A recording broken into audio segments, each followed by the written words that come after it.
क्या आपको भी लगता है कि आप टैक्स पे नहीं करते हैं? क्योंकि टैक्स तो केवल बड़े बड़े लोग जैसे अंबानी या अडानी जैसे लोग ही पे करते हैं।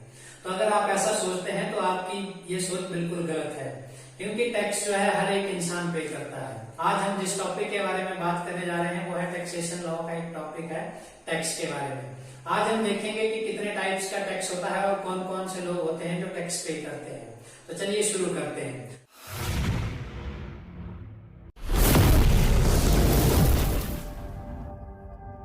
तो सबसे पहले शुरू करते हैं टैक्स के साथ कि टैक्स क्या होता है। अगर आपको ऐसा लगता है कि आप लोग टैक्स नहीं देते हैं तो ये आपकी जो है किसी तरह की जानकारी कम कह सकते हैं। आप मान के चलिए सुबह से लेकर शाम तक आप हर किसी न किसी तरह से टैक्स देते हैं। अगर आप गाड़ी से जाते हो तो उसके लिए आपको पेट्रोल डालना पड़ता है, वो जो पेट्रोल है उसमें आपको टैक्स देना पड़ता है। अगर आप सो चुके हो तब आपको टैक्स देने की जरूरत नहीं है, लेकिन नहीं, ऐसा नहीं है। क्यों? क्योंकि उस दौरान भी आपका फैन ऑन होता है और जो फैन होता है वो इलेक्ट्रिसिटी से चलता है और वो जो इलेक्ट्रिसिटी है आप उसमें भी किसी न किसी तरह का टैक्स देते हैं। टैक्स हमारे पास एक ऐसी चीज होती है जिसको कि हम पे करते हैं किसी भी चीज के बदले में। अगर आप मान के चलिए कि आप किसी चीज को खरीद रहे हैं तो उसमें आप किसी न किसी तरह से सरकार को टैक्स दे ही रहे हैं। अगर आप कोई चीज खरीद भी लेते हैं तो उसमें एक एमआरपी लगी होती है, मैक्सिमम रिटेलिंग प्राइस। अगर मान के चलिए आप कोई चीज खरीद रहे हो जिसका एमआरपी जो 25 रुपए है तो आप उसी में जो है सरकार को टैक्स पे कर रहे हो। क्यों? क्योंकि ये जो 25 रुपए होते हैं ये इसमें एक और चीज लिखी होती है नीचे जिसमें लिखा होता है इंक्लूडिंग ऑल टैक्सेस। इसका मतलब है कि इसी के अंदर ये सारी चीजें कवर हो जाती है। तो हम ये समझते हैं कि टैक्स कितने टाइप का होता है। तो टैक्स मेनली हमारे पास दो टाइप्स का होता है, जो कि है डायरेक्ट और इनडायरेक्ट टैक्स। डायरेक्ट और इनडायरेक्ट टैक्स। ये जो है direct imposed on a person होता है, इम्पोज्ड ऑन पर्सन होता है, और डायरेक्टली पे टू गवर्नमेंट होता है। डायरेक्टली पे टू गवर्नमेंट होता है। इसमें जो सबसे बड़ी चीज आती है वो आती है इनकम। ये जो डायरेक्ट टैक्स होता है ये आपकी इनकम के ऊपर ही लगता है। तो इसमें सबसे मेन जो चीज होती है हमारे पास वो आती है इनकम। तो इनकम क्या चीज होती है? इनकम में कुछ ऐसे चीज है जिनको कि हम समझते हैं, तो इसके लिए हम एक अलग से चार्ट बना लेंगे। सबसे पहले है कि इनकम में इंक्लूड क्या क्या होगा। इनकम में इंक्लूड क्या क्या होगा। उसके बाद है पर्सन। पर्सन कौन होगा, एसएससी कौन होता है, और लास्ट है source of income. Source of income, ठीक है। तो इनकम इंक्लूड में क्या क्या होता है? इनकम इंक्लूड में होता है जैसे हमारा किसी भी टाइप का प्रोविडेंट फंड आ गया, जो हमारी लॉटरी से हम पैसा कमाते हैं वो सारा जो है इनकम में इंक्लूड हो जाता है। और पर्सन, पर्सन कौन होता है? पर्सन कोई भी इंडिविजुअल हो सकती है, कंपनी हो सकती है, फर्म हो सकती है। और एसएससी, एसएससी वो पर्सन होता है जो लायबल होता है टैक्स पे करने के लिए। सोर्स ऑफ इनकम है वो 5 टाइप्स की होती है। सोर्स ऑफ इनकम जो होंगे वो हमारे पास मेनली 5 टाइप्स के होते हैं। तो पहला आता है सैलरी। जो भी आपकी सैलरी है वो आपकी जो है सोर्स ऑफ इनकम काउंट हो जाता है। दूसरा है फ्रॉम हाउस प्रॉपर्टी।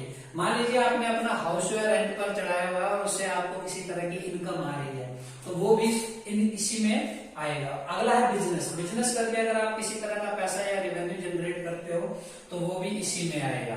आगे है कैपिटल गेन और लास्ट है अदर सोर्सेज। जो भी अदर सोर्सेज बच जाएंगे इन सब के अलावा वो सारा जो है इनकम के अंदर आ जाएगा।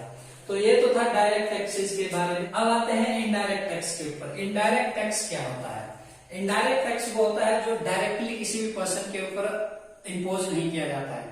जैसे मान लीजिए आपको लगता होगा मैक्सिमम टाइम कि आप कोई चीज लेते हैं, जैसे 10 रुपए की पैकिंग होती है, उसमें एमआरपी लिखा होता है 10 रुपया 15 रुपया। आपको ऐसा लगता है कि आप उसमें किसी तरह का टैक्स नहीं दे रहे हो, पर असल में आप उसमें टैक्स दे रहे होते हो। क्यों? क्योंकि उसमें जो है टैक्स इंक्लूड करके उसकी एमआरपी लिखी जाती है। जो एमआरपी लिखी जाती है उसमें जो है टैक्स इंक्लूड करके लिखा जाता है।